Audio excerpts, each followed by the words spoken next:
Um, we're back. We have Liz here. Liz, stand-up comedian, from New York. And yeah, we're gonna see kind of what her story is. How you doing, Liz? I'm doing all right. You You're know, doing all right. That's what's n- up. nothing bad has happened yet, but the day is young. The day is young. Heard that. Heard that. All right, man. 10 minutes. We're gonna keep it really short. Let's kind of start off how you went from doing open mics to where you have like comedy as like a job now. So I started really young. I started when I was 16, and I was in Jersey, clearly with my folks, and I would come in on the weekends on New Jersey Transit into the city, and I did anything I was capable of doing. I got kicked out of a lot of clubs because I was really young, and I still look young, so it was definitely worse when I was a teenager. But anywhere that I could sneak into, anywhere that I could do an open mic, I did it. And then I did some like bringer shows. I don't think they do those as much anymore. We're talking about almost 20 years ago. But Yeah. it was like if you brought a couple of paid guests, you would get X amount of time.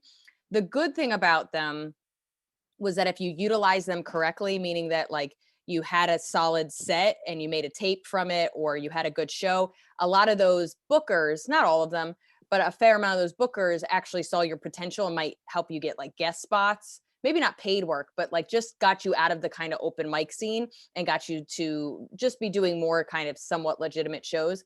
So I was doing open mics, I was doing bringer shows, and then I started barking, again, something that's probably not around, where you hand out flyers for stage time. And Okay. I did all of it. Like when I was in high school, I would do it just on the weekends, and then when I moved to New York when I was 18, I was doing it every single night, probably anywhere from 2 to 4 shows a night depending on, weekdays different. So I was doing up to like 15 shows a week. They could be the shittiest show. The show could literally be me and you, and I Yeah. would still be doing it. Like you could not determine. Like I would be pissed, but you, Yeah. anybody that was sitting listening, I did the show, and it was all about just getting comfortable with the words coming out of my mouth, being comfortable on stage. So I said no. I literally didn't say no to a spot for like 4 years. Didn't matter how shitty, how far away it was, whatever. If I had to pay money, if I had to hand out flyers in 0-degree weather, I did all of it. And through that, I just got really comfortable, and I'm very much a I wouldn't say I'm a perfectionist, but I definitely have OCD, and I have this like I was just always thinking about the jokes and always making them better. So if I had a show at 8 and one part got a laugh and another part didn't, by the time I did my 10 p.m. show, I've changed something about it so that it was stronger. So that if I did a midnight show, it was even stronger. So imagine if it got stronger in a night, it would get super strong by the end of the week if I'm doing 15 shows. So I was constantly editing and whatever. And I think that the diligence of getting comfortable on stage, constantly rewriting and getting my jokes stronger, I just kind of pushed through the open mic scene, I think, a little faster than others. So I would say by the time I was 19, I was doing bar shows for free. So sadly, open mics is you lose money, and then bar Yeah. shows is like just to show up and tell jokes. You're like, I'm winning. Yes. And then by the time I was 19, I got passed at most of the comedy clubs in New York. And by passed, it means you get paid spots. So I'm not doing weekends, but like at Yeah. 19, I was doing Tuesdays for $25, which again, for Yeah. like a 19-year-old that never even thought anybody would care about them, it was a big deal. But everything I did was about being able to just do stand up. Like it was clearly I wanted people to recognize me and have clout in this world that was important to me, but everything was about just becoming a stronger comic, and I wasn't above any spot. So even when I was doing paid stuff, I was still would do open mics, I still would do free spots, I would still do anything that I thought would make me better. And weirdly enough, with stand up, it's never a clean break. It's not like, think how like most people are like, you get promoted and now you're up here, and Yep. then you get a raise and now you're up here. It doesn't work that way. So you'll be doing open mics and getting paid spots at the same time. And Mm-hmm. if I would have only done the paid spots, I would have gone from 15 shows a week to Facts. maybe 2, Facts. and that's not enough to get better. So I would have 2 paid spots and now 15 non-paid spots. And then as you got better, you'd have 5 paid spots, and then you'd have to. So it was always about keeping, even today, I mean, it's much harder in a pandemic, but up until the pandemic, I try not to do anything less than 5 to 7 shows a week just because I'm always creating. But on an average week, when I'm touring, whenever I'm doing probably about 10 to 12 shows a week, sometimes again up to 15. Different varieties. Sometimes I'm headlining, sometimes I'm doing 10 to 15-minute spots. But I think the biggest thing is you can't look at comedy as if I'm here now, therefore I don't have to do these shitty shows. The shitty shows still have value. So the shitty shows are where I do my new material. The paid spots is where I'm just like a pro and every joke hits. So even after I started getting paid, I was hosting and then I was featuring a couple of things, but I was mostly hosting. And then I got to feature and I would headline a little bit, but I'm still mostly featuring and headlining a little bit too. So it's never this like, you're a headliner now and you'll never have to do a shitty gig. I'm still doing free spots because that's where I try out my new stuff, but then I'm also headlining around the world. So I think that's the biggest thing, is that this jump it's not seamless. It's clunky, and it's about how much you want to work. And I've always wanted to work maximum amount as possible. Okay. And then where were you? You have a manager for stand-up, right?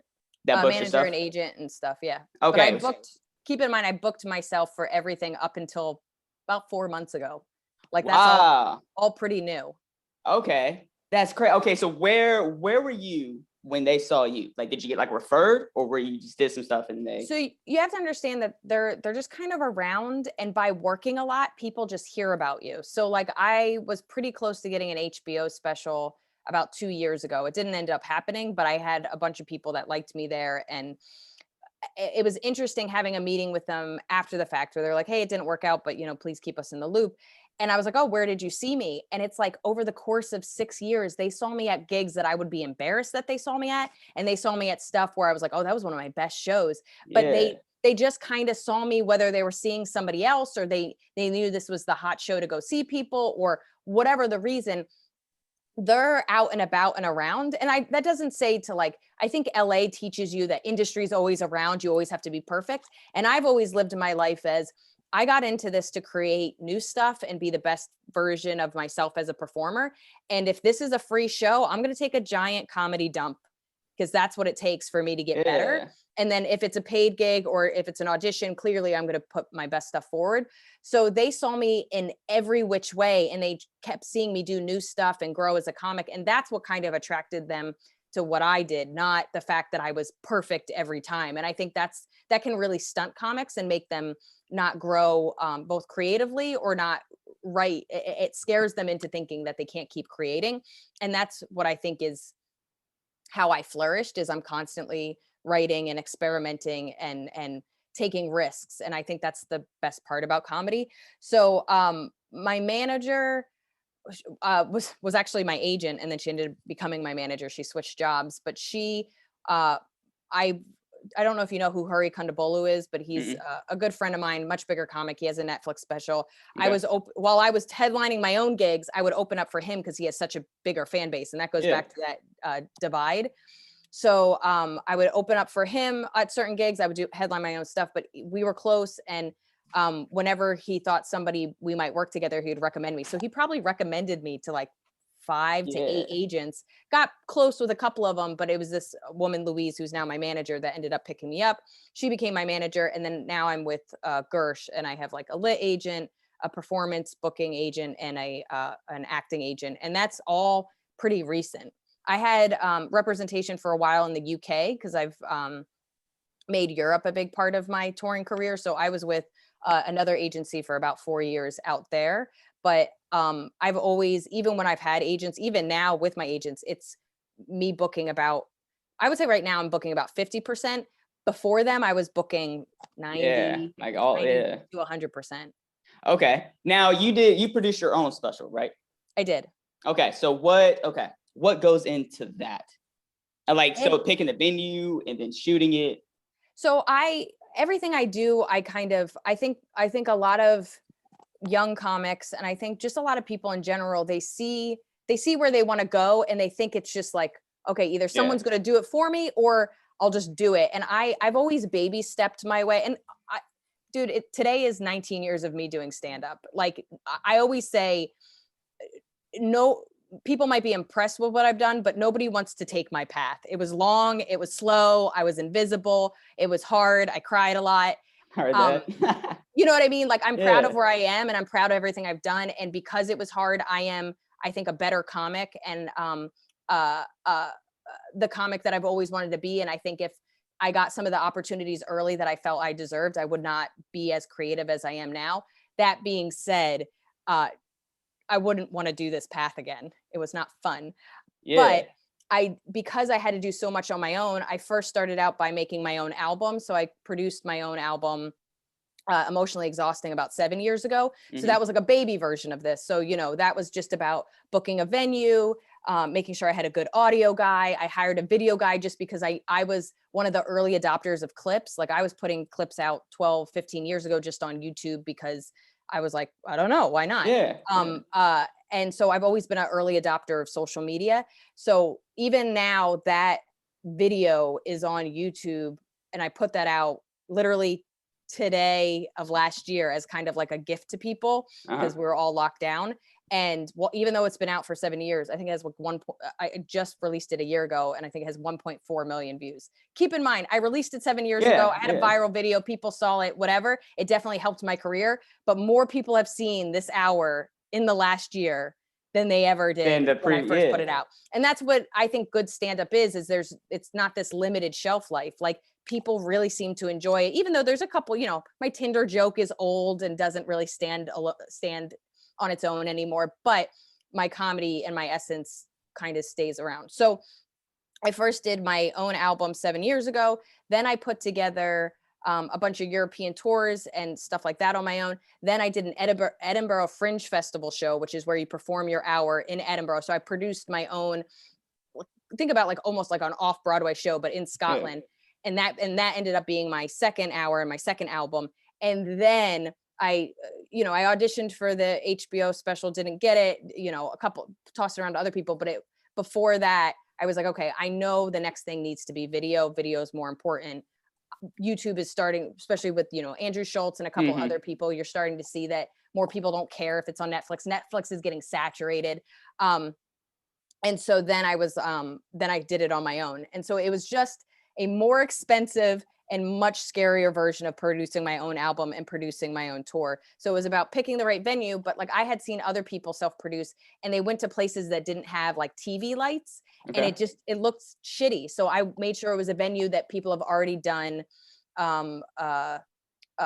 already had TV lights and TV stuff that looks good on camera, so that it was already kind of built in. It was fucking expensive, and it hurt my soul to write checks, but I had taken all the royalty money I had made from the first 2 albums, saved it so that I could pay for this thing that was about 5 times more than how much it cost to make an album. But I kind of watched a bunch of specials, looked at what I liked and didn't like, both from people that self-produced and had a production company do it. And I just figured out what I could do, where I could have friends help me, where I had to hire people. I made a lot of mistakes. There's a lot of stuff I would have done differently. But now, if my next thing, either if I do my next special on my own or if somebody does it, I know exactly what I want. I know exactly what needs to be done. There's something about doing it yourself that you now have the authority, the confidence, and the experience to, when somebody goes, we'll do it like this. And you're like, no, I've done it before. I don't like that.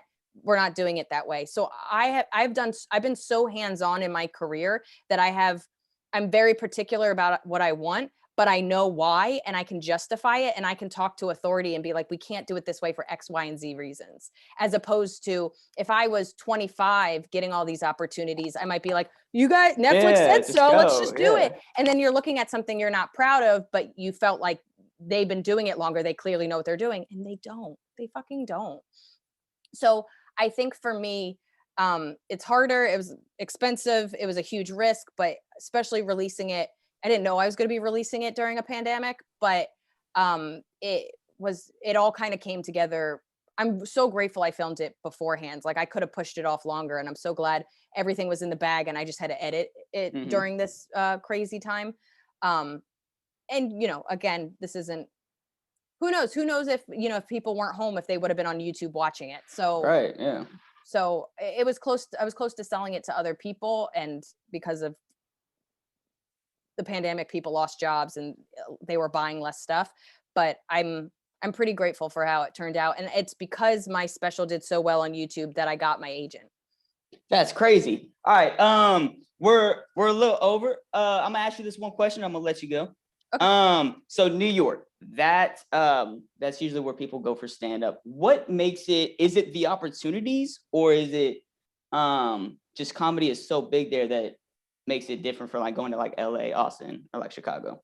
So I never want to tell people what to do. And my path, like I said, is different and I don't always recommend it.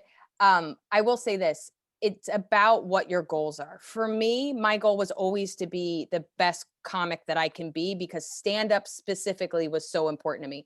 If fame, you have certain goals that are outside of being a comic. Maybe you just want to be funny. Maybe you want to be a writer. Maybe you want to be a comedic actor. Maybe stand up is just a small part of a bigger thing that you want to do. You don't really need to be here.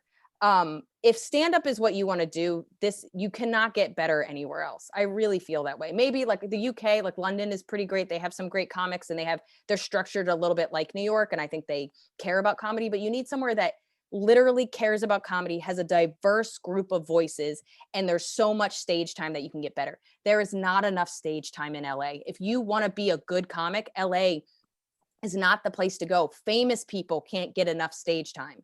So there are big comics that started in New York that end up going there and they're fine, but they leave and they go do the road. They can find their own stage time. I just think it's not, and there's exceptions. You have the Dwayne Perkins and the Lonzo Bowdens and a ton of other great comics that started in LA. But I think that you have to have an even bigger drive. And New York is hard. Don't get me wrong. New York is fucking hard, whether you start here or you can come from another city and come here. It's really hard even to get shitty stage time because it is so saturated. But if you want to get good, I always say New York is like chasing Usain Bolt. You're never going to be as fast as him, but by training with him, you will get better.